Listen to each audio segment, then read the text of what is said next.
নমস্কার বন্ধুরা, তোমরা যে গাছটা দেখতে পাচ্ছ এই গাছটার নাম হচ্ছে অ্যারোমেটিক জুঁই বা একে বুদ্ধ জুঁইও বলা হয়। দেখছো ইতিমধ্যে কিন্তু ফুল ফুটতে শুরু করে দিয়েছে। এপ্রিল মাসের মাঝামাঝি থেকে, মোটামুটি শুরু থেকেই বলা যায়, এপ্রিল মাস থেকে আমরা এই গাছের মধ্যে ফুল পেতে পারি।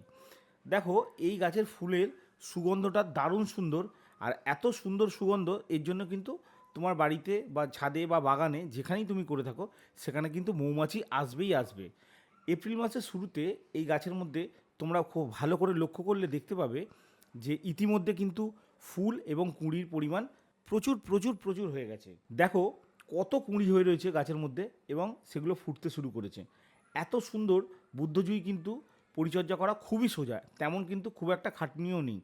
এর মধ্যে খুব সাধারণ পরিচর্যা লাগে। প্রত্যেক মাসে একবার করে মিশ্র সার দিতে হবে এবং তার সাথে একবার করে যে কোনো একটা পিজিআর স্প্রে করতে হবে। তাহলেই কিন্তু তোমার গাছে এত সুন্দর ফুল ফুটবে। ভিডিওটা ভালো লাগলে লাইক, শেয়ার, সাবস্ক্রাইব করে রেখো চ্যানেলটা, আর বেল আইকনটা অবশ্যই প্রেস করে রেখো।